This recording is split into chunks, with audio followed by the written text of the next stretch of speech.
Puis en plus, il y a plein de monde, c'est extraordinaire. Plein de gens de partout qui ont répondu à l'appel, c'est magnifique. Dominique, Pierre, bonjour. Nous, on ne se connaît pas encore. Non. Non? Votre nom? Yolande. Yolande. Salut Yolande. Pascal. Pascal. Enchanté. Pascal, oui. Si, comme moi, il y a du monde que vous ne connaissez pas à côté de vous, prenez le temps de vous présenter, OK? C'est pas une blague! C'est pas vrai qu'on va passer la soirée ensemble à côté de quelqu'un qu'on connaît pas, s'il vous plaît. Richardson. Bonsoir, M. Michael. On Richardson. se présente, merci. Bonne soirée. Bonjour. Bonjour. Moi, c'est Pascal. Salut Xavier, enchanté.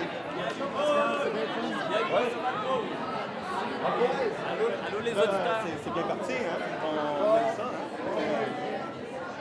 Salut, À soir, on est tous des vieux chums de brosse. Ou des amants d'une autre époque, peut-être, hein? Qui sait? À soir, on est ici pour célébrer en famille!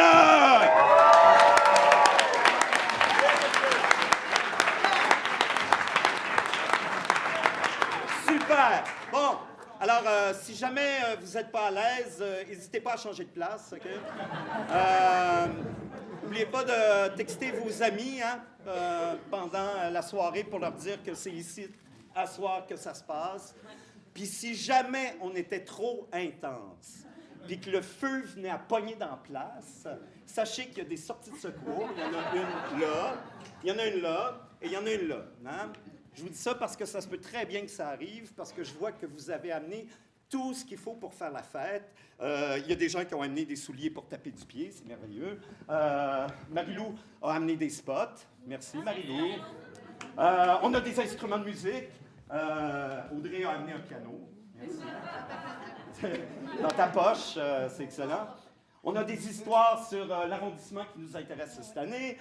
Et je vois que vous avez amené surtout ce beau grand sourire, ce qui fait que la soirée va être fantastique. Je vous rappelle, on se rencontrait il y a 2 ans pour la première fois pour célébrer l'arrondissement de Saint-Laurent. L'année passée, on célébrait l'arrondissement du Sud-Ouest. Et cette année, on célèbre l'arrondissement de Montréal-Nord!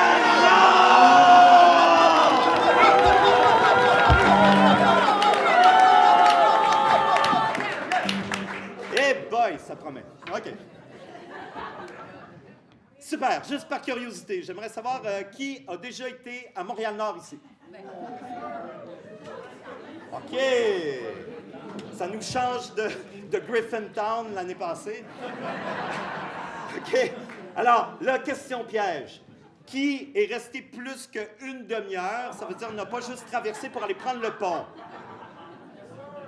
OK. Il y avait du trafic. Il y avait un bouchon. OK, super. OK, fantastique. Juste pour savoir, qui habite Montréal-Nord? Oh! C'est radical. On les applaudit quand même.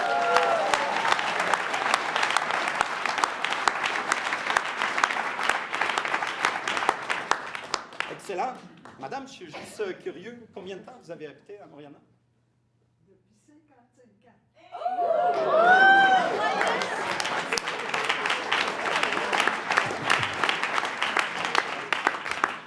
Est-ce que vous voulez venir vous asseoir ici? OK. Super. Juste par curiosité aussi, le club des anciens, ceux qui ont leurs macarons puis des nostalgiques, qui ont déjà, juste une personne, qui ont déjà habité à Montréal-Nord. OK. OK, c'est pas trop pire. OK, super.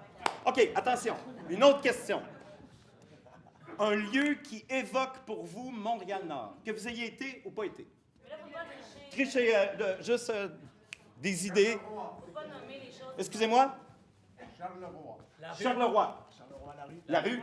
Très belle rue. Oui. Il y a l'hôtel de ville là-bas. L'hôtel de ville? Ah, Pardonnez-moi? Vous êtes belge? Ah, en plus, c'est une ville de votre pays? En Belgique. En Belgique. Mon Dieu. OK, ensuite, quoi d'autre? Est-ce que vous avez d'autres des lieux symboliques?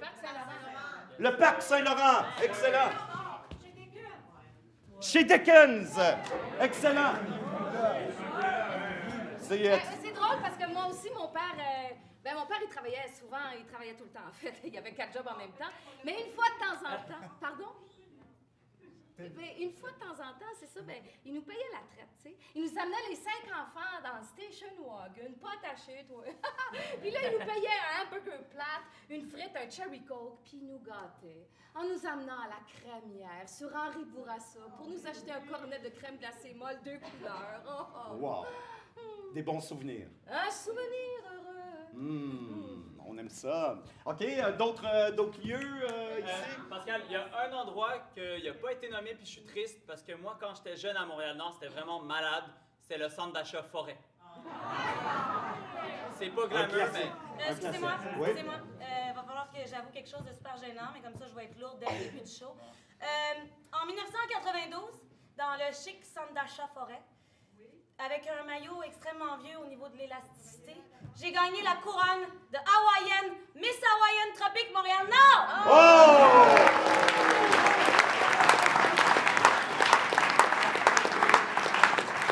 Quand même. Pas n'importe quoi. Je suis juste curieux. 92, t'avais quel âge? J'avais 8 ans. 8 ans, Miss Hawaïenne Tropique. C'est très honteux parce que moi j'ai participé à ce concours-là en 96, genre. Puis je pense que j'ai eu droit à un dog steam et cocktail de consolation. C'est extrêmement humiliant. C'est dommage. Mais on t'aime. OK, parfait. D'autres personnes, des personnes qui n'ont pas parlé? Richardson? Ah ben moi, je viens juste d'aménager à Montréal-Nord. OK. Ah ouais, tu viens pas de la place? Non. Ah, c'est drôle. Je comprends pas pourquoi tu dis ça, Émilie. Ah non, pour rien. Mais tu sais, Émilie, c'est pas toutes les Noirs qui viennent de Montréal-Nord. Hey, c'est pas ça que j'ai dit, là. C'est ça que tu pensais, par exemple. Hey, toi, commence pas, là. OK, dans la joie et dans l'allégresse, s'il vous plaît. Dans la joie et l'allégresse. Oui, Michael. Moi, c'est chez mon grand-père, Origène. OK, qui habitait à Montréal-Nord. Ouais, il y avait un petit appartement sur Prieure, pas loin de Saint-Michel, direct en face du parc Ottawa. Il était allé s'installer là quand ma grand-mère est tombée malade et il voulait se rapprocher des grands hôpitaux de Montréal. Puis, d'aussi loin que je me souvienne, là, à chaque samedi, j'allais le voir. Je rentrais dans son appartement, là, puis il m'attendait dans sa chaise berçante, souriant, avec sa belle chemise blanche que tu pouvais voir, sa camisole en dessous, là, avec des retiens manches. Un genre de bracelet de montre élastique là, qui fait que tes manches de chemise ne descendent pas. Là. Chic. Non, c'est très pratique. Puis là, il se roulait sa cigarette dans une main, puis avec l'autre main, il me faisait signe. Là. Ah ben, Macaël, viens-t'en, rentre, viens t'asseoir sur le divan. Ah ouais, Macaël. Macaël? Ouais, il m'appelait Macaël au lieu de Michael. Mon cousin Steve, il l'appelait Thierry, ma soeur Cynthia, il l'appelait Sania, puis mon frère René, il l'appelait René. Puis là, une fois assis dans le divan, là, il m'offrait toujours un bon Seven-Up et un gâteau. Puis là, il me comptait sa semaine. Ah, ben lundi, un jeune Brésilien de quêteux qui est venu cogner à la porte pour avoir de l'argent. Un halleux de verre du nez, de bon jet, de frottant en fesses, de ravalé de côte à pic. J'ai donné l'argent qui traînait chez le secrétaire, puis j'ai dit de plus jamais revenir. Va-t'en chez vous. Oui. Puis ça, là, c'était une grosse semaine, là. OK. Tout qu'un numéro, là, ton origine. Plusieurs numéros, là. Ouais. Même après le décès de mamie, mon grand-père il a continué de s'occuper de son petit chien. Pompon. C'était un genre de chihuahua mélangé avec une tuque. Puis un soir d'hiver, il faisait frette, il ventait, il y avait de la neige par-dessus les abribus sur P9. Tu sais, une vraie tempête, là, tu comprends-tu? Puis mon grand-père, il a envoyé Pompon faire pipi dehors. Puis il était dans le portique, il faisait noir comme dans une poche, puis il collait Pompon. Il disait, Pompon! Rentre! Viens-t'en! Pisse! Viens-t'en! Puis là, ben, il l'a entendu rentrer, il a fermé la porte, puis il est allé se coucher. Le lendemain matin, toi, quand il s'est levé, ça sentait la charogne à grandeur de son appartement sur un esti de temps. Il est allé ouvrir le chaussée à 9 ans, puis la porte en arrière pour faire aérer, tu sais. Puis en ouvrant la porte en arrière, il a vu Pompon. Dans le banc de neige. Je l'ai bien raide. Au lieu de faire rentrer son chien, il avait fait rentrer une moufette. Ben oui! Il y avait eu une infestation de moufettes dans le parc Ottawa cette année-là. Puis la moufette, elle a vu la porte s'ouvrir avec la belle chaleur. Elle est partie à la course, elle a plaqué Pompon dans le banc de neige, puis elle est rentrée, là. Quand papa est parti à la course dehors, il a ramassé Pompon, il s'est même pas dégrillé, il est allé direct dans la cuisine, puis il l'a mis sur le tour à biscuit, dans le four, à 150. Non. Une belle chaleur, Macaël. Puis là, il a même pas eu le temps d'enlever son butin dans la dépense que le chien jappait déjà dans le four. Fait qu'il est retourné dans la cuisine en presse, il l'a sorti de là, il gorlotait puis il chignait. Hey, je comprends bien quand t'as tout le corps qui dégèle d'une claque, là. J'ai voulu leur remettre un petit 2 à 200. Oui, il me l'a dit. Il me l'a dit. Finalement, je l'ai fini au séchoir à cheveux. Au bout de 15 minutes, il était bien fringant. Il s'est bourré à la face dans le moulin, puis il courait après vous faites dans le salon. OK!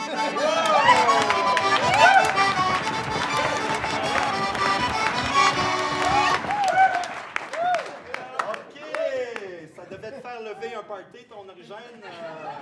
Lui puis Pompon, là, c'était pas couchable. Super. Bon, ben, est-ce que vous connaissez des spécimens aussi de l'ordre d'origine, mis à part Denis Coderre, peut-être? Parce que, ben, ou alors des personnes qui habitent Montréal-Nord. Est-ce qu'il y a des gens qui vous ont marqué là-bas? Ouais. Excusez-moi? Le musicien. C'est vrai? C'est vrai? Que vous avez rencontré ou...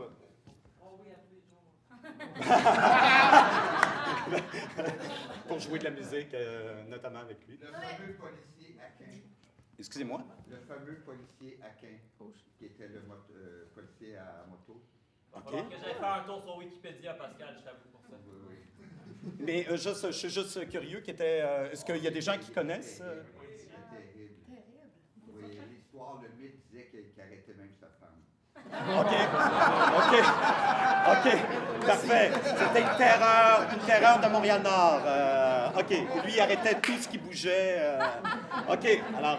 Mais moi, Pascal, est dans la catégorie des gens que j'ai côtoyés au quotidien puis que je m'attendais jamais à ça. J'oublierai jamais le monde que j'ai découvert à ma première job.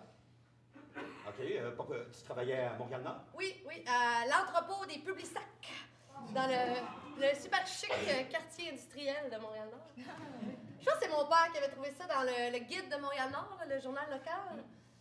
Et le travail forge la jeunesse, qu'ils disent. Ouh! Je débarque là, moi, du haut de mes 13 ans, avec ma petite boîte à lunch que ma mère m'avait préparée. C'était assez fascinant de voir ça aller. Ça y allait au toast, mon ami, là. Ça avait pas grand diplôme là-dedans, mais ça avait du cœur au ventre en sacrement. Celle qui m'impressionnait le plus, c'était Nicole, la bosse. Elle te drivait ça une chapelle du haut de ses 5 pieds. Elle t'a signé un spot. Puis là, nous autres, debout, sur place, on pognait un circulaire, on le mettait dans le sac, on revirait le sac. On faisait ça toute la journée, on faisait des paquets de 10, on mettait ça dans un bac. Puis, quand on arrivait au bout d'une batch de circulaire, Nicole te chantait le cri de la délivrance. J'en ai eu, j'en ai plus! Pour aller dans le cul! Tu connaissais ça? Ah oui. Oui, je connais ça. Bon, je pensais pas que c'était connu de même. En tout cas, hey, tu sortais de là le samedi après-midi, tu mouchais noir pour le reste de la fin de semaine. Ah, puis je me souviens, le chef de la gang, c'était Bernard Bernie, le doyen des gars de palette. Et lui, sa face avait rarement le temps de défriper entre deux brosses, je pense. Il avait toujours son air là, de vieux loup usé. Puis c'était tout le temps lui qui collait la shot pour aller dîner. Puis là, moi, je les voyais là, partir en bande au snack bar. C'est comme des hyènes qui auraient appris à se sacrer. Là.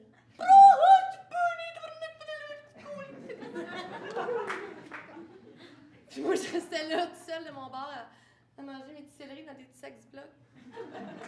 Mais, avec le temps, on a commencé à s'apprivoiser. Tu sais, les gars de palette me faisaient des jokes en passant. Moi, je riais. Les madames aussi au table ont commencé à se confier sur leur fille à elles, leur bad luck sentimental, l'importance de pas lâcher l'école. J'aimais ça les écouter parler, beaucoup étaient mères monoparentales, puis cette job-là était un petit revenu d'appoint pour eux autres. Puis, à un moment donné, je me souviens, c'était le dernier samedi avant Noël, j'ai vraiment senti que je faisais partie de la gang quand Bernard m'a personnellement invité à aller manger avec eux autres. Ce midi, c'est chez Amiens que ça se passe! Ah, mon Dieu! Tu connais ça, Martine? Oui, mais malheureusement. Je savais pas c'était quoi. Tu sais, ça me tentait, mais en même temps, j'avais mon lunch. Il me dit, viens donc, manoir, y a rien là. C'est juste que les serveuses ont les boules à l'air, mais c'est bon pour vrai ce que tu manges là. Je vous rappelle que j'avais 13 ans. Il rajoute, t'es pas toutes des vrais totons entre toi puis moi, mais c'est tout du vrai bon manger, pas de farce. Puis je suis juste curieux, est-ce que t'as été ou... Tu disons que l'année d'après, j'étais bien contente de m'être trouvé une job au club vidéo. Mystère.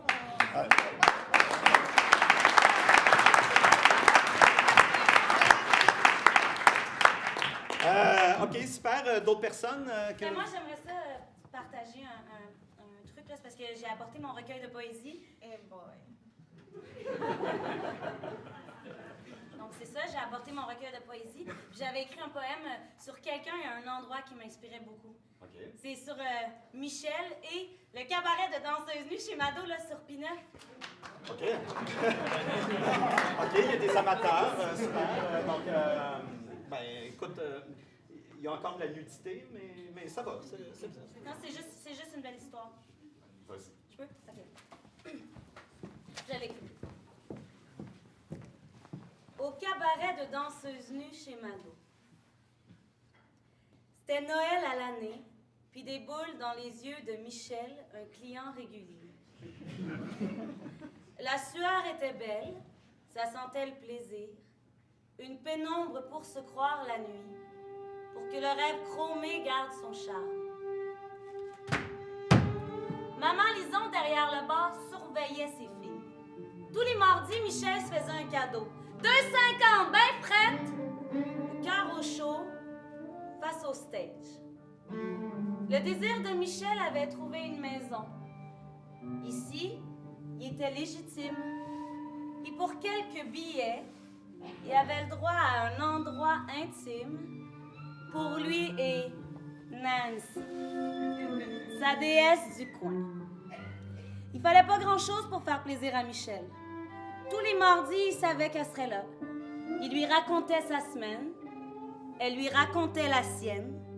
Puis pendant un court instant, installé sur son banc en velours, le corps de Nancy devant lui, le reste de sa vie devenait en suspens.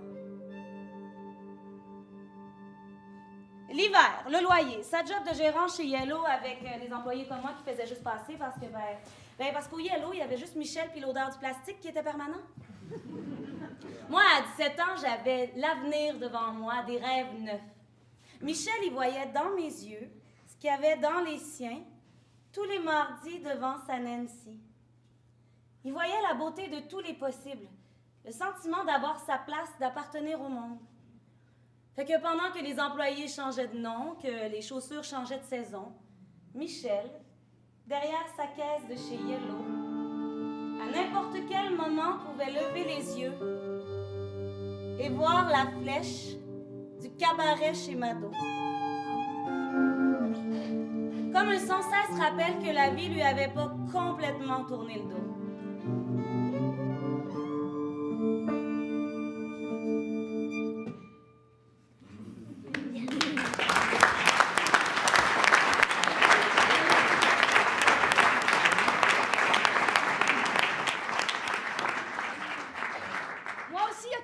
Marqué à Montréal-Nord, ouais.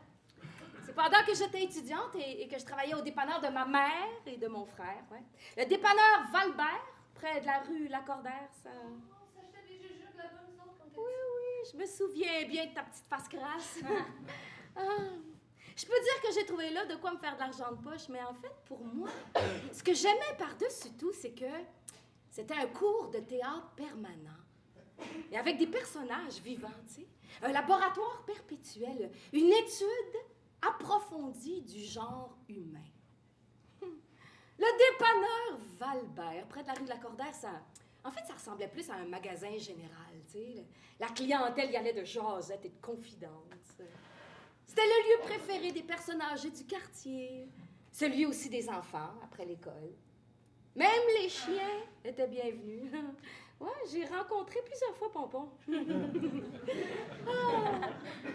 Dépanneur Valbert, on traitait les gens comme de la famille, comme des amis. Par exemple, on achetait la sorte de pain préférée pour les clients réguliers. Ou bien on allait porter la caisse de 24 direct dans le coffre du char, tu sais, un service 5 étoiles. Ou bien on laissait les petites revues coquines dans un sac en arrière du comptoir pour un achat plus discret pour les timides. Excusez-moi, la revue coquine, bar de danseuse, on s'en va Oh dessus. non, on s'en va pas du tout là où tu penses. Non, C'est une blague. Oh, dépanneur Valbert. Moi, j'ai rencontré des personnages fascinants. Et par exemple, il y avait une femme, OK? Elle était vraiment toquée sur la propreté, OK? Elle s'achetait toutes les semaines 2 gallons d'eau de Javel par semaine. Ben, elle habitait dans un 4,5. Je sais pas ce qu'elle faisait avec son eau de Javel, mais elle était tellement blanche, là. J'avais l'impression que le plancher pâlissait sous ses pas quand elle marchait, tellement qu'elle était imbibée de javelisant, tu sais. Il y avait un petit neurologue. Lui, il venait tous les jeudis, quand ma mère était seule au comptoir.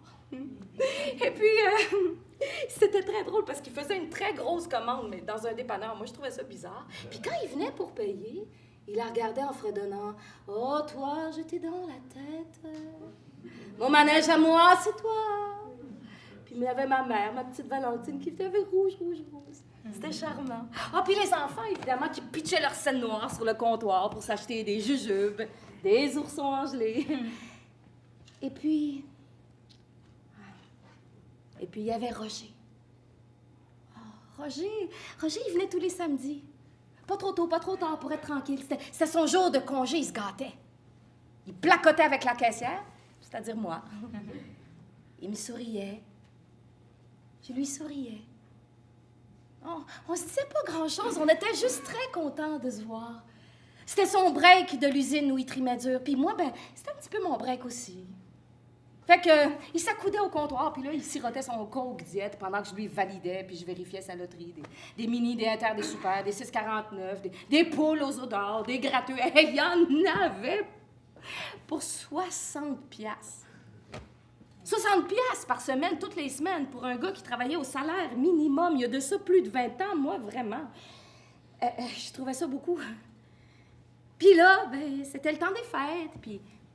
ça faisait 1 an que je validais, vérifiais sa loterie, il gagnait jamais.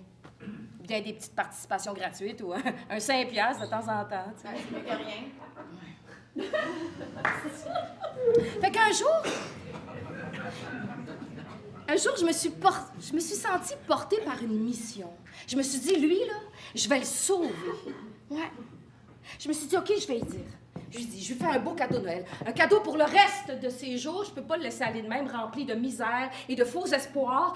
Alors, du haut de mes 19 ans, de mon savoir universitaire et de mes très grandes expériences de vie, à 19 ans, on a tout vu, je lui ai expliqué la probabilité quasi nulle de gagner à la loterie.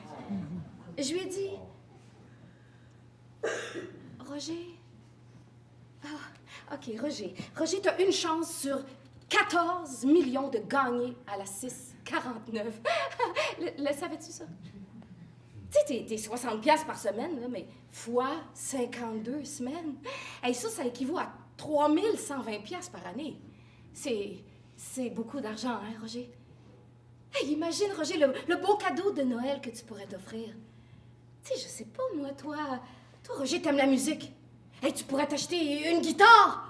Oh ouais, une guitare avec un ampli, tu sais, qui sonne. Ou ben non, après ça, tu pourrais t'acheter un système de son hallucinant, tu sais. Puis l'année d'après, tu t'achètes un voyage, tu t'en vas dans le Grand Canyon, Roger. Ça t'a jamais tenté? Ou ben donc la France, tu sais, Paris, les cafés, les restos, le GG, on se prend un petit rouge. Ou ben donc Londres, tu sais, Londres, les musées, les spectacles, l'architecture, ou ben donc l'Écosse, là, les châteaux, le château d'Édimbourg, le monstre du Loch Ness. Si tu le rencontrais, tu venais de raconter ça ici au dépanneur. Ou ben donc l'Islande, tu sais, les volcans, les plages de sable noir, aller à la rencontre des entrailles de la Terre. Hey, imagine tout ce que tu pourrais faire avec 3120 piastres par année, Roger, y as-tu pensé? Puis il a répondu quoi?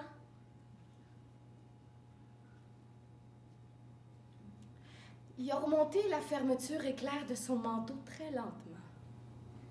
Il regardait par terre, sa bouche était serrée, sa respiration rapide. Il piétinait sur place.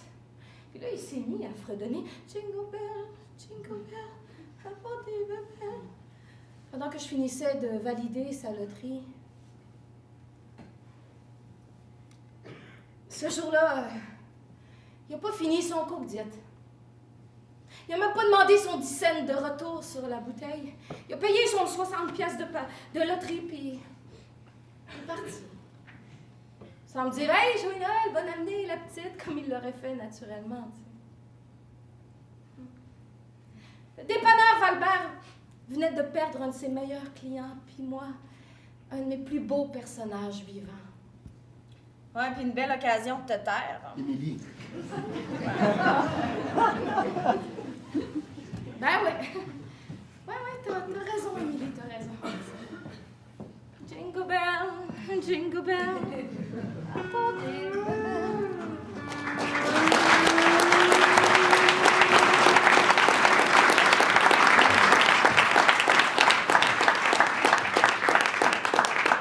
Moi, Martine, le monde qui en arrache, là, je suis pas capable. Mais ça me fend le cœur. Fait que j'essaie de faire ma part, tu sais. Je donne mon petit change aux itinérants quand je magasine au centre-ville, puis j'ai la conscience tranquille. On dit plus ça itinérant.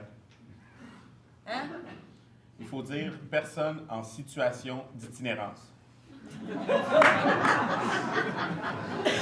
OK. Parce que moi, j'ai une amie qui me reprend à chaque fois, puis elle me dit qu'il ne faut plus les stigmatiser, parce qu'ils ont une identité eux autres aussi, puis ça pourrait arriver à n'importe qui d'entre nous. Il n'y a personne qui est à l'abri de rien. Philippe, on dirait que c'est toi qui parles. Je suis d'accord. Mais tu sais, c'est vrai que ça doit pas être facile de s'en sortir. Tu sais, moi, j'ai déjà connu un gars, j'ai essayé de l'aider, puis j'ai vraiment pas su comment, puis c'est vraiment pas parce que j'ai essayé, que j'ai pas essayé. Ben, je sais pas, est-ce que tu aimerais nous partager ton histoire? Ouais? Ouais. T'es vraiment pas obligé, si jamais. Non, je suis capable. OK. OK. Moi, ça a commencé par un beau geste. En tout cas, je pense. Un geste... quel geste? C'était un soir d'été, en pleine canicule.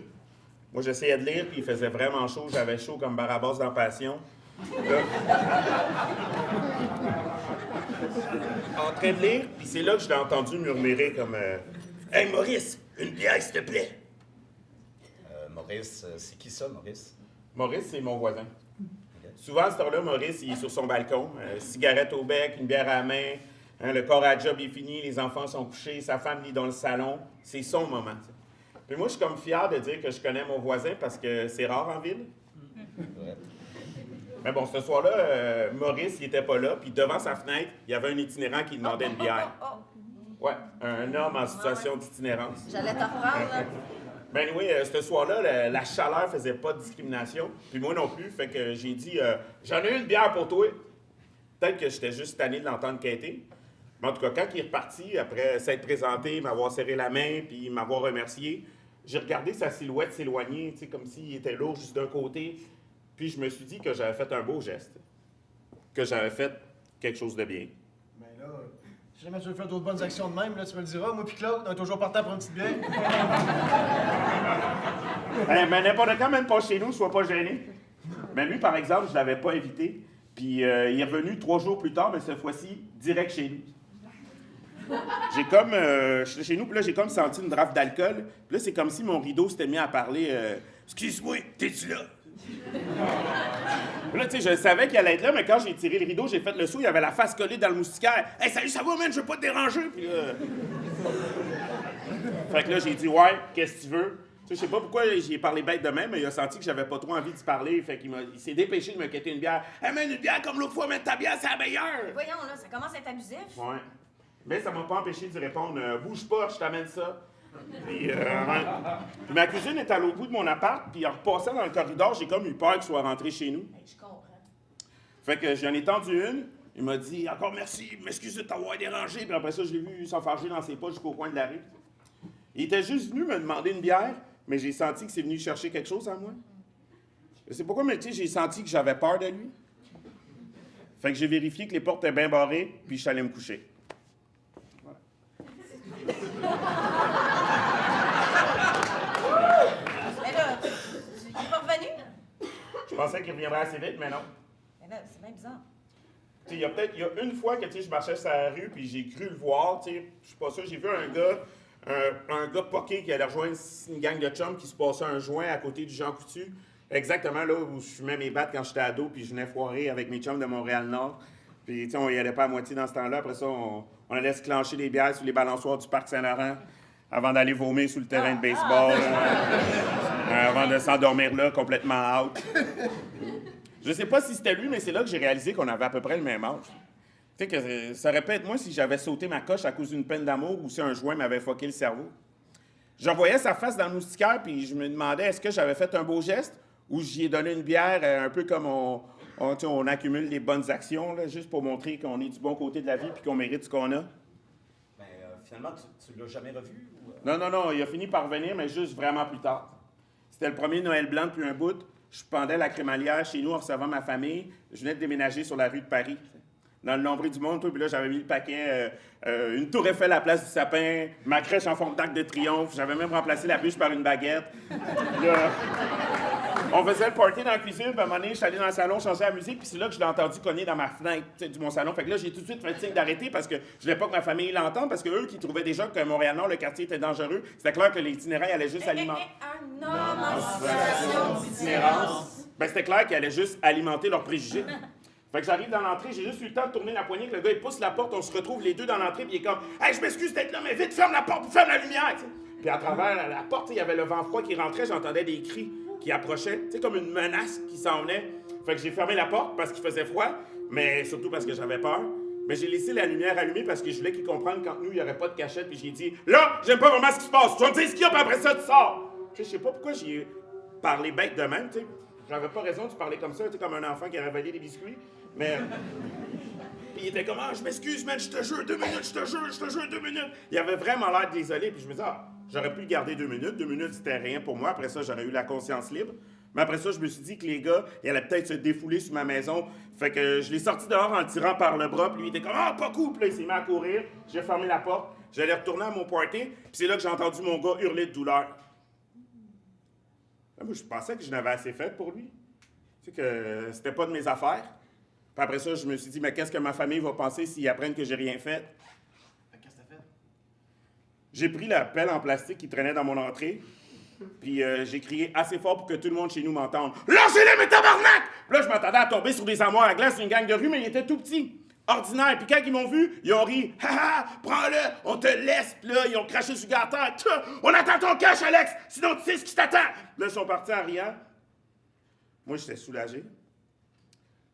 Mon gars, il était tout poqué, amoché. J'ai sorti les Kleenex que j'avais en moton dans ma poche. Ça va, Alex? J'ai comme insisté sur son nom parce que j'étais tellement content de pouvoir faire comme si je m'en étais souvenu depuis le début. Ouais, ça va, merci, sérieux. Je voulais l'aider, mais en même temps, j'avais peur de pogner de quoi en touchant à son sang. Fait que j'ai sorti mon portefeuille, j'ai sorti un 20$ de la petite pile de vin que j'avais, puis j'ai donné en disant « Tiens, c'est tout ce que j'ai sur moi, j'espère que ça peut t'aider. » Il regardait mon 20$, tu sais, pas rapport dans ses mains, il savait pas quoi faire avec. « Non, merci, sérieux, ça va, je m'excuse de t'avoir dérangé. » Puis là, il est reparti. En rentrant, toute ma famille était dans le salon, puis ils avaient tous vu la scène de loin par la fenêtre. En me voyant, ils ont tous fait ce qu'on fait tous dans ces situations-là. Ils ont sorti leur face de carême en maudissant les injustices de la vie. C'est là que mon oncle a proposé d'aller déballer les cadeaux pour changer l'atmosphère. Puis là, c'est bon, on a eu un beau Noël, on a été gâtés pourris. Au moment de partir, tout le monde m'a rappelé qu'il fallait que je sois prudent. C'est clair que tout le monde s'en allait avec les bras pleins de cadeaux, mais il y avait plein de petits préjugés cachés dedans. En me remerciant, tout le monde me disait que je pouvais être fier. Parce qu'en ce jour de la célébration de la générosité et de l'amour, j'avais fait ce qu'il fallait. J'avais posé un beau geste. Fait que c'est ça.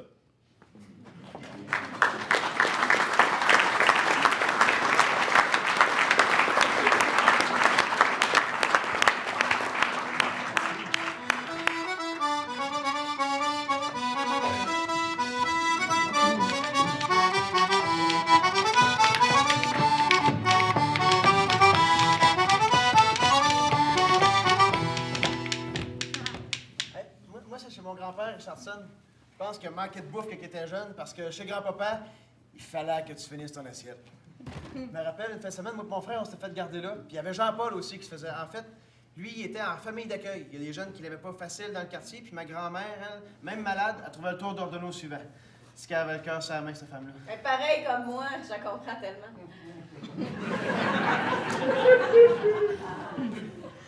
Fait que, en tout cas, ce soir-là, mon grand-père, il s'était fâché après Jean-Paul. Il avait pas fini son assiette. C'était pas drôle. Il était malin, Origène. Il était malin. Fait qu'il courait après Jean-Paul partout dans la maison, là. Dans la cuisine. Puis là, dans le passage. Là, il a passé entre les jambes. Dans le salon. Puis là, Jean-Paul était rendu debout sur le divan. Il voulait pas se faire pogner, tu sais. Puis je vois encore le bras de mon grand-père. Si je te pogne, ma grand-patte d'araignée! Puis là, tac! Il l'a pogné par le bras. La main de Jean-Paul est devenue bleue. Puis il l'a assis dans le divan. Ah oui, c'est! Je t'ai dit que Jean-Paul, il avait de faire écouter. Je grand-papa, je gaspillais pas. Fait que ce soir-là, mon grand-père, il nous avait fait 100 piffrés de spaghettis. Ah ouais! Mange-en! Puis prends du pain, du bon pain! Parce qu'un repas pas de pain, c'est comme une femme pas de culotte. C'est bon, Jean! Femme, pas de culotte, c'est bon à rien. Ouais, il disait ça, j'ai jamais compris. Mais c'est parce que peut-être qu'il disait ça parce qu'à l'époque, une femme en robe, ben ça pouvait pas salir, fait que ça pouvait pas travailler dans les champs. Je sais pas. Ah, fait que pas de culotte, c'est pas de pantalon. Si vous voulez. Fait que ce soir-là, si on a mangé de peur, moi j'étais plein jusqu'au couvert. Tu sais, l'estomac d'un enfant de 8 ans, c'est gros comme 2 savons collés ensemble. Fait que, on est allé se coucher, puis moi vers minuit et demi, je me suis réveillé en sursaut, j'ai dégueulé dans ma poubelle, les remplis aux 3/4. Je me suis levé pour aller m'essuyer à la face dans la salle de bain, puis j'ai vu mon frère dans sa chambre, assis dans son lit, les jambes écartées, avec un beau spaghetti chaud. Lui et tout, il avait été malade. Pour la première fois de ma vie, j'ai entendu ma grand-mère sacrer. Et baptême! Cette idée des fers se bourrer à la face de même, asti. Elle était pas contente. Elle et tout, elle pouvait être maline. Mais elle chantait une toune pour se calmer. Attends, tu peux peut-être passer. Ah,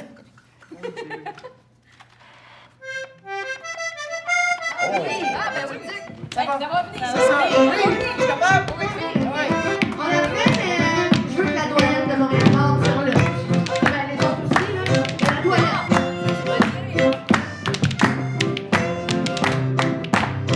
On va vous faire surlutter. Je veux la dure que la taille.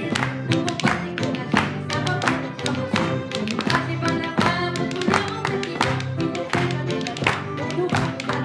Ça va bien, la même décourage, on nous part. Moi, j'ai tout sur le cœur.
messieurs. Merci, vous avez sauvé le spectacle. C'est fantastique, il y avait de la pression, là. Wow!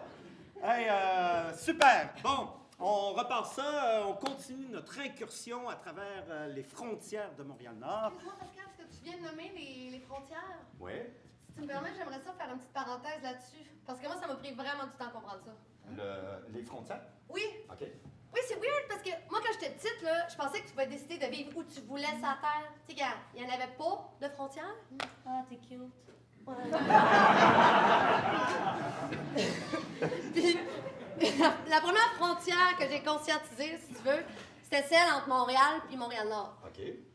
Parce que, on devait franchir la pancarte sur le chemin de l'école, c'est la rue Prieur. Et on se faisait du fun avec ça, nous autres. Le dernier arrivé à Montréal, c'est une poule mouillée! Tu sais, puis tu peux avoir la moitié du corps à Montréal, l'autre à Montréal-Nord. Ah, comme le cadavre dans Bon Cop, Bad Cop. Je sais pas. Oui, c'est André Robitaille qui jouait ça. Que voulez-vous? Désolée, je l'ai pas vu. Bref, des heures de plaisir quand t'es exclu. On le salue, allô? Mais après ça, tu sais, j'ai commencé à prendre conscience des autres frontières. Tu sais, les frontières idéologiques. OK. Tu sais, qui sont peut-être moins visibles, mais tout aussi concrètes, hein? Puis, à un moment donné, je me suis rendu compte qu'il y avait des adultes qui appelaient mon quartier Montréal-Noir. Ça fait que je demande à ma mère, pourquoi le monde, ils disent Montréal-Noir? Elle me dit, c'est pas bien fin de dire ça. Ouais, mais pourquoi il y en a qui le disent d'abord? Mais parce qu'il y a beaucoup de Noirs ici, puis toutes sortes de monde, puis il y en a que ça fait pas leur affaire. J'ai commencé à me rendre compte que je vivais dans un quartier défavorisé où beaucoup d'immigrants étaient venus s'installer, puis que c'était de même. On leur avait ouvert nos frontières, mais il y avait encore une petite ligne qui séparait ceux du bon bord des autres. Puis ben, rendu ado, je comprenais vraiment pas pourquoi mes parents s'étaient installés là. Mon père a toujours haï les mots du nègre. Oh. Ouais, mon père fait du progrès, les boys, mais c'est pas facile pour lui. Ça lui fait bien peur, les étrangers. Ouais. Mais de toute façon, à cette heure, pour mon père, les noirs, ça passe. Ah, OK, super. Ils sentent pas bon, mais ils sont corrects. Non, à cette heure, c'est les Arabes qui se reproduisent trop vite à son goût. Ah, ben oui, mais il est très tendance. Ouais, il ton suit frère. la vague. À la À page. la mode. Il est à moi. Que voulez-vous? C'est un calou. Ouais. C'est comme le mur entre le Mexique et les États-Unis, rêvé par un certain homme politique. Tu sais, mon père vit sa vie avec la même rigidité, soit défendre son territoire pour laisser entrer personne, en présupposant que tout ça lui est dû parce que lui, il a travaillé pour. Fait qu'ils sont installés là, tu sais, parce que c'était abordable, à proximité des services. Mais tu sais, pour lui, là, peu importe si c'est à Laval ou Montréal-Nord, parce qu'il est imperméable à l'extérieur. C'est drôle parce qu'il a jamais voulu d'abri tempo. Dieu sait comment on en trouve à pelleter de ça à Montréal-Nord, des abris tempo. Mais tu sais, j'oserais dire qu'il est en lui-même un abri tempo. C'est gros, mais quand même. Et c'est un petit peu absurde parce que moi, je suis tout le contraire. J'ai toujours particulièrement affectionné les Noirs. Et toutes mes meilleures amies ont toujours été noires. Tu sais, disons que je pratique le racisme inversé. Tu sais, j'aime un petit peu trop les Noirs. Non. Attention, Robin, là, je t'entends penser jusqu'ici, là. Pas dans le sens de plot à nègre. Mon Dieu, Robin, c'est vulgaire, les expressions dans ta tête. Ouais. Non, il paraît qu'on peut plus dire ça. Non. C'est quoi, pour dire ça, le bon terme pour le racisme? Vagin à noir? Non, le contraire de racisme. Non, c'est pas ça. Le cosmopolite. C'est ça qu'on dit. Ouais, ça doit être ça. C'est ça. Je suis cosmopolite. Mais, en fait, là, c'est probablement parce que j'ai souvent vu en eux ce que j'avais pas, moi. Tu sais, un laisser-aller, une simplicité tellement saine, tu sais, un si grand respect pour la famille, tu sais, des sourires qui m'arrachent le cœur. Les corps déliés, là, ils sont pas tous pognés comme nous autres. C'est qui l'ont, ça? C'est que un beat, une expressivité jusqu'au bout des ongles. Ben, Audrey, merci pour la description. Hein? Mais sans niaiser, je pense que tu as décrit n'importe quel bon vivant. Ouais, peut-être. Mais bref, je viens des Antilles, de Montréal. Puis, En regardant aller mon père, j'ai compris très tôt dans la vie que ceux qui vivent dans la peur, ça mange rien que d'une chose. L'ignorance. Fin de la parenthèse.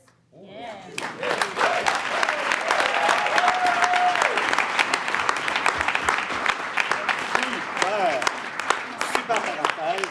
On a parlé de son amour des Noirs, il me semble que je serais dans la thématique. Est-ce que ça va ici ou... Oui. En fait, j'aurais peut-être quelque chose à compter, moi aussi. Oups, j'ai un peu peur. mais vas-y. OK. Bon, ben moi, l'année passée, je me suis retrouvée un soir devant mon miroir avec mes 32 ans bien fourrés, ma bouteille de Chablis calée, ma grosse job que j'aime pas, malgré mon salaire de gars, mes beaux seins nature, avec le cash pour les refaire, juste au cas, nue, puis triste, dans mon condo de Duvernay, à regarder le monde de haut, puis à filer down.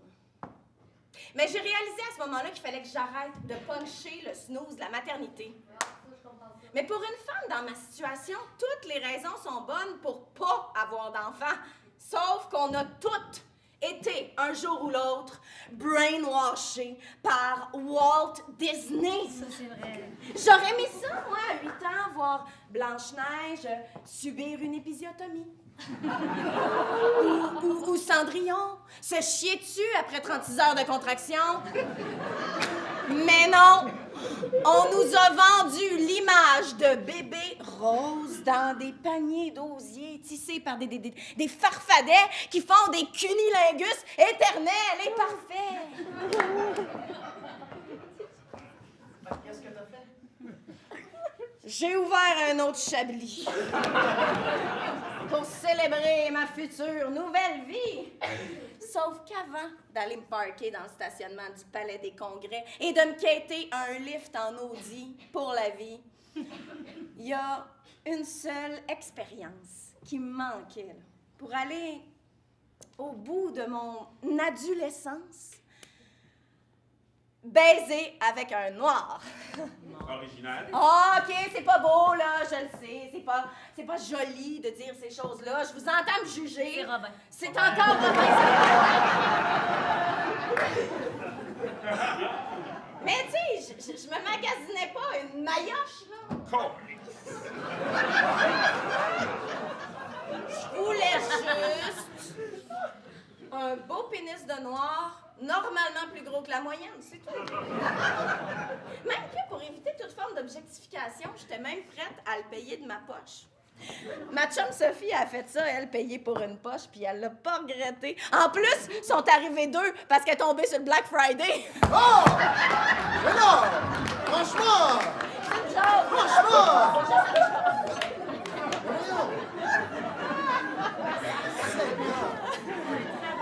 Merci. Anyway, je me cherchais pas un noir à me marier, là. Juste un à baiser. Fait que je me grime comme une vitrine de la Plaza Saint-Hubert où tout est en liquidation depuis 2 ans. Et je me colle un taxi pour aller me trouver un beau noir à Montréal-Nord. Excusez-moi. C'est qu'il y a? Ben, c'est la façon que tu racontes ça, là. Quoi? Ben, je l'aurais pas parti de même, en tout cas. Hey, tu veux-tu raconter, toi, mon histoire? Quoi? Excusez, par exemple, ça risque d'être plate parce que monsieur le racontage, c'est pas trop sa force, mais vas-y, Philippe, on t'écoute. Hey, go, vas-y. Ah, c'est là que tu l'as connu? Vas-y. T'auras un autre, oui, pour vous autres? Bonne idée, bonne idée, bonne idée.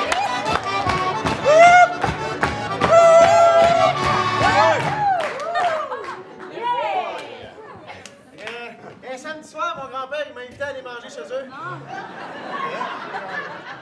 Quand je suis rentré dans son appartement, là, je le voyais même pas. Il y avait tellement de boucanes dans la place. Là, tout ce que j'ai entendu, là, c'est « Rentre! Va t'asseoir dans la salle à manger. M'en viens, ma Quand je suis allé m'asseoir de l'autre bord, pas dire un mot. Il y avait de la boucane dans la place, là, pareil comme ça avait fait brûler l'intérieur de tracteur avec de la paille puis des feuilles mortes dedans. Un bâton dans le sang, gros comme un bâton de baseball. Je te dis, il y avait de la boucane. Puis là, à un moment donné, moi, assis à la table tranquillement, je vois mon grand-père qui apparaît tranquillement dans la boucane avec mon assiette, puis il met ça en avant de moi, puis il repart, pouf, dans la boucane, dans la cuisine. En avant de moi, là, j'avais une plantée de bines noires, brûlée bien raide, dure comme des balles de 22. On aurait dit que mon grand-père avait vidé son cendrier dans mon assiette. Puis il me collait ça de la cuisine. Là. Puis, c'est immangeable, tu veux-tu du pain? Puis moi, ici, j'étais comme, non, c'est beau, merci, grand-papa, c'est bien bon. Mais tu sais, je pouvais pas manger ça, là. Puis chez grand-papa, ben, il fallait que tu finisses ton assiette, tu sais. Fait que pendant qu'il était de l'autre bord dans son feu de forêt, j'ai pris une chance. J'ai pogné mes estis de bines, puis je suis allé les domper dans la toilette, puis je suis revenu masser. Il s'est-tu douté de quelque chose? Un peu.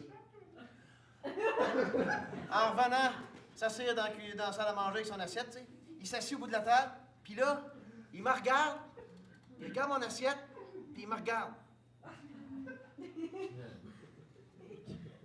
T'es avalé tes mines, mon pacagnol! En veux-tu d'autres? M'en aller gratter la marmite de l'autre bord, tu seras bon d'avoir un autre planté! J'ai dit non. Puis je suis allé manger une pizza après. Chez Granada, sur Charleroi. Mais le pire dans tout ça, là, c'est que mon grand-père, là, dans son assiette, là, il y avait une sandwich au jambon vierge.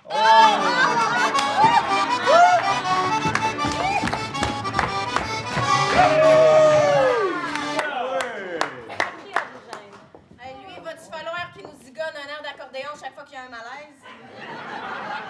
Je te dis que la soirée va être longue. Émilie! Non, mais sérieux. Vas-y, là, conte-la ton histoire. Non. Bon. Je suis sûr que tout le monde veut entendre son histoire. Est-ce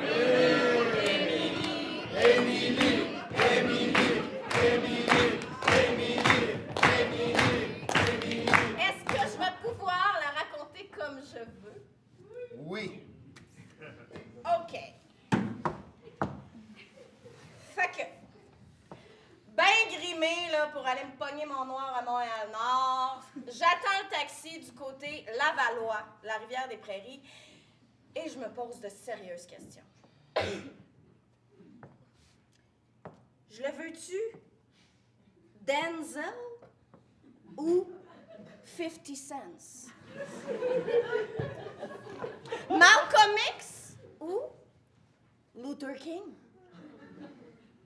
Frédéric Pierre ou Pierre-Yves Lard?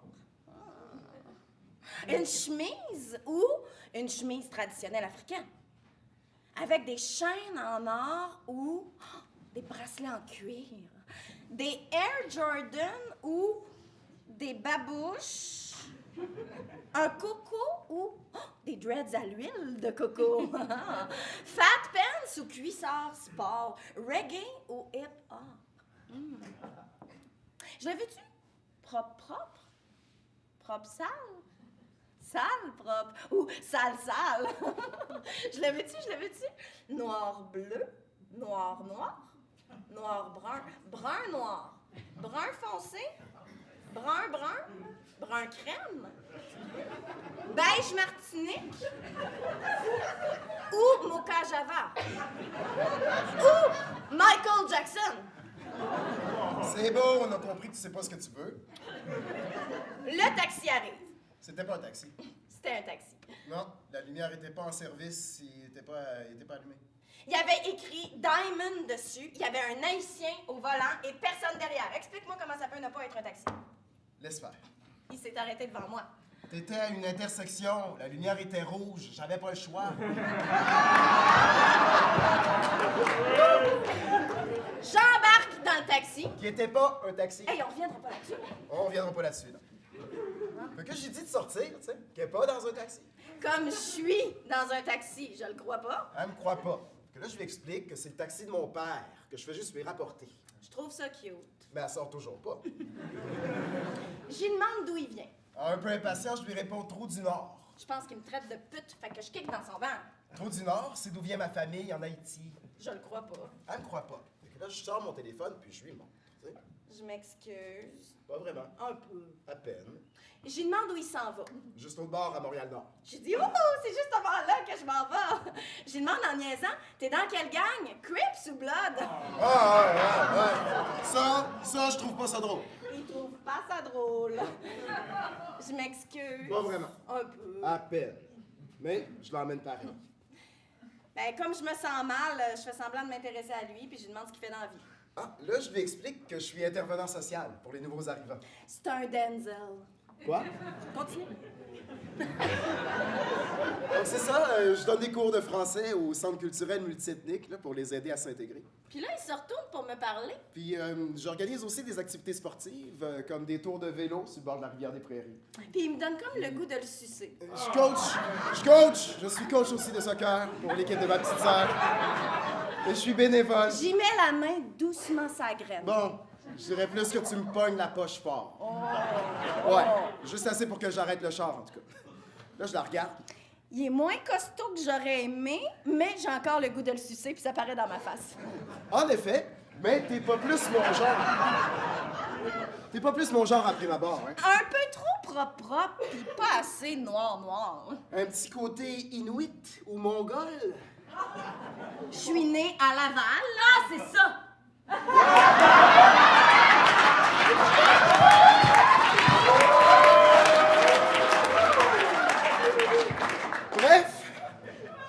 Bref, une rivière et des prairies nous séparent. Mais quand nos langues font le pont P9... On sent qu'on va rester longtemps jamais. Je me mets à le frencher dans toutes les langues. Je te jure, j'y bénévole la face au grand complet. Je suis très consciente aujourd'hui que je l'ai abusé sexuellement. Totalement. Mais j'ai profité de mon profilage racial. Non, c'est pas ça du profilage racial. Bref, de ma situation de pauvre petite blanche entre les mains d'un homme noir dans un taxi tard le soir en me disant que de toute façon, il n'y avait pas grand chance devant la police que ça se retourne contre moi. Bref, je t'ai fait l'amour. Oui? Comme si t'étais la dernière mangue de Petit Gouave. J'ai joui 3 fois, dont 2 en créole. C'était pas du créole. Close enough. OK, continue, arrive au but. Et me voilà, 1 an plus tard, enceinte d'un beau bébé mulâtre. Oh.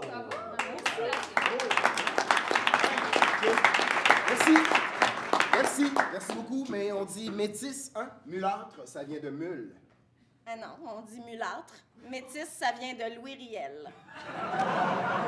Bref, on est prêt à fonder une famille. Mais on s'entend pas sur où. Ouais, tu t'entends pas sur où. Ton condo à Duvernay est trop petit, puis moi, il faut que j'habite Montréal-Nord à cause de mon travail. Puis il y a aussi mes parents pour qui c'est important que je Son sois. travail, là. Je sais pas si quand on fait en bas de 35 000 par année, on peut vraiment appeler ça un travail. Je disais que c'est important pour moi de rester près de ma famille. En habitant leur haut de duplex. Ça s'appelle prendre soin de ses parents vieillissants. Désolé, une autre bizarrerie culturelle des immigrants. Ils vont toujours être chez nous. On va avoir quelqu'un pour garder. Je veux pas déménager à Montréal-Nord. Montréal-Nord! Non, je veux pas élever mes enfants dans un quartier où il y a des émeutes, des meurtres. Oh, t'es pleine de préjugés. Mais oui, j'ai peur, je l'avoue, j'ai peur de déménager là. Ce qu'on voit à TV, là, ce qu'on lit dans les journaux. C'est de la pauvreté. Oui, mais moi, je suis riche. Pourquoi j'irais là? Ben, pour moi, j'ai envie d'être un gars de Montréal-Nord qui participe à changer l'opinion des gens comme toi. Je comprends.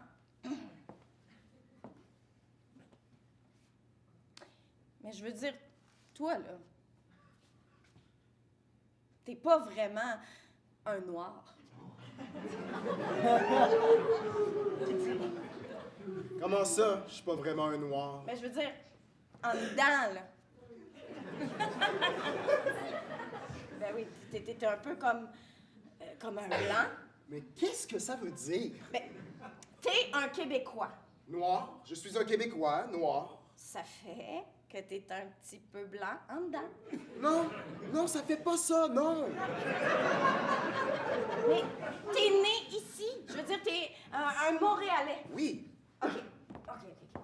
Disons qu'il y a une famille d'Afrique qui débarque de son pays. Désolé, mais l'Afrique, c'est pas un pays. Ah, du Mali, OK? C'est une famille malaisienne. On dit malienne. Malaisienne, ce serait un néologisme pour une fille qui fait des malaises, un petit peu comme toi en ce moment. Bref, eux, on peut vraiment dire que ce sont des Noirs. Pourquoi? Parce qu'ils viennent pas d'ici. Tandis que toi, dès que tu parles, on le sait que t'es né à Montréal. Si je parle pas? Mais même là, on le verrait dans ton linge. Ah, un Malien peut pas porter une chemise comme celle-là. Dans ce que tu manges. Si je mange du taille. Dans ta façon de bouger. Ma façon de bouger. Ah. On va le voir que t'es un Québécois. Et pas un Noir. Un Noir, oui, mais Québécois. Ah, pas un Noir étranger. Exactement. Donc, comme je suis Québécois, comme j'aime le Canadien puis la poutine, ça fait qu'en dedans, je suis blanc. Ah, c'est une manière de parler. Non, non, non. C'est une manière de voir.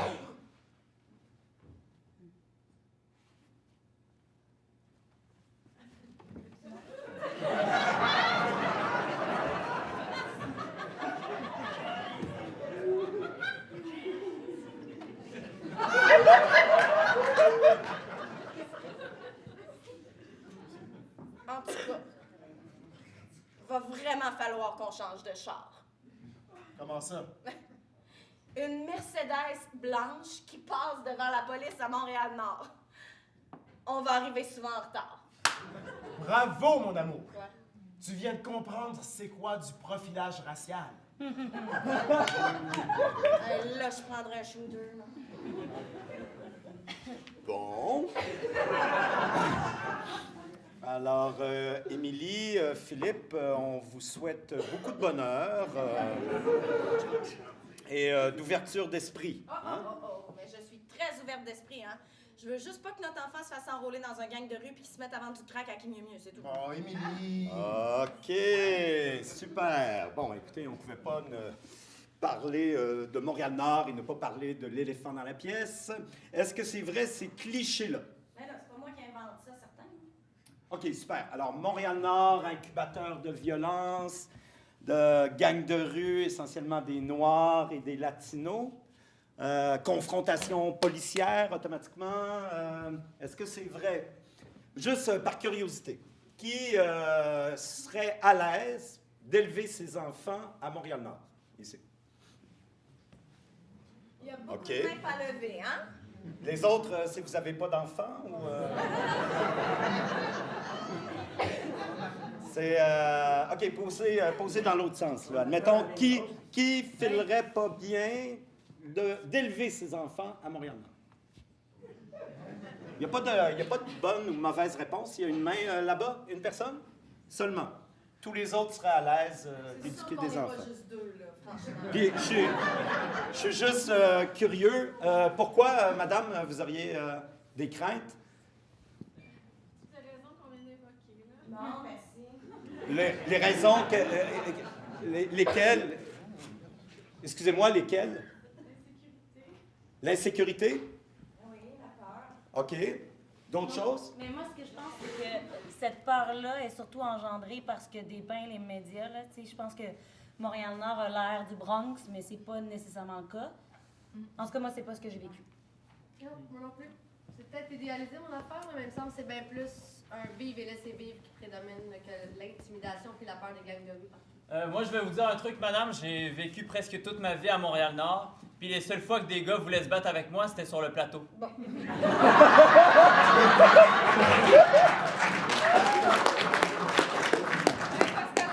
j'ai vécu une drôle de violence à Montréal-Nord. C'était notre voisin blanc, ouais. Il avait tiré avec sa carabine à plomb sur notre chat parce qu'il avait été pissé sur sa fenêtre de sous-sol. OK. Hey, c'était pas origine? Mais non, c'est voyons donc. OK.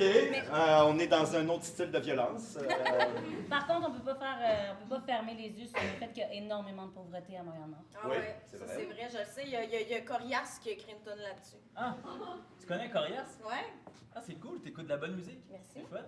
Mais tu parles de la toune Montréal-Nord. Ben c'est ça, il dit qu'il y a juste dans son frigidaire, il y a juste de la bière. Non, c'est pas ça. Il dit Il dit ici, les enfants ont laissé tomber leur rêve de devenir vétérinaire.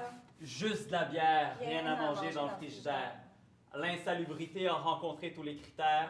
On dort collé pour éviter de chauffer l'hiver. On est loin du décor paisible des prés et des rivières. C'est la saleté des petits quartiers, on en fait des faits divers. Mais ici, le quotidien, on peut aussi l'appeler misère. Bienvenue dans la pauvreté héréditaire. All right. All right. Ok, on se la fait, vous êtes chaud ou quoi? Allez, on fait des ouh, la gang! Bienvenue à Montréal. Yo, c'est les mal élevés, les sans jeunesse, les SDF, les aliénés, les fils de la paresse, les vrais BS, le crack cocaine, les travailleuses du sexe lèchent sur leur rêve de joie compulsif qui fait ses dettes en allant faire un dette. Les proxénètes qui vont chercher le bread, les danseuses broke, le crystal meth dans les veines qui spread, les pères qui communiquent à coups de 5 sur son les pioches. Le quotient inférieur à la pointure de leur botte. L'aîné qui élève les frères, adulte avant sa mère, c'est comme une gravure dans la pierre quand t'as du grabuge dans la tête. Ceux qui ont une moyenne de 30 qui partent devant la cloche, jamais ils parlent, les philosophes, juste en frappant dans la gorge. Tous les problèmes se règlent en planant dans la poche. Comment faire autrement avec les deux parents dans la drogue? J'ai aucun argent dans les poches, mais tu t'arranges des pour 40, je veux un diamant dans Garnotte. A fucking diamond in a rough. J'ai le mot bombe qui m'est collé dans la face. Comment décoller quand t'es pogné dans la classe? Stoppé pour le cash, money sur le dash. On doit la mélancolie sur le jack. J'ai assez donné, je veux m'envoler vers le large. Le point est noir, je prends la sortie Saint-Eustache. Le soleil dans la face, fourré sur mon lac. Le pied collé sur le gaz avec la police in the back.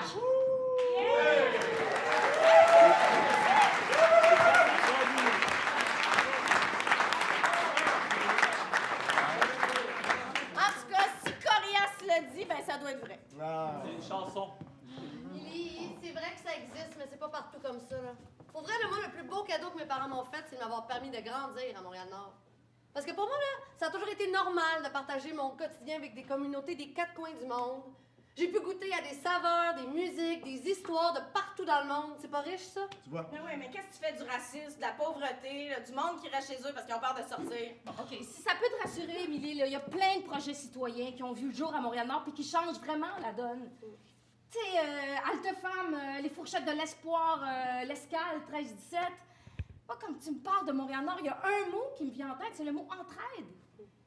Puis, OK, je te dis ça parce que moi, j'ai vécu à Montréal-Nord, puis j'ai été porte-parole pour le centenaire de Montréal-Nord. Puis j'ai rencontré là des gens extraordinaires, des bâtisseurs, des créateurs, des gens généreux qui ont vraiment changé le milieu, puis qui transforment présentement Montréal-Nord. Oui, puis pour moi, là, Montréal-Nord, c'est comme la classe d'accueil de Montréal. Puis il me semble que c'est à ça que ça devrait ressembler, le Québec de demain.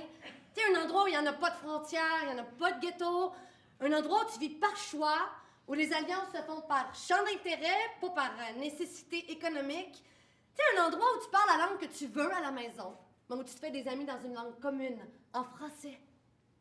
I have a dream. J'ai le rêve d'un climat d'entraide, de respect, d'amour et d'harmonie, où tous les rêves sont permis jusqu'au plus fou. I have a dream! Comprenez-vous?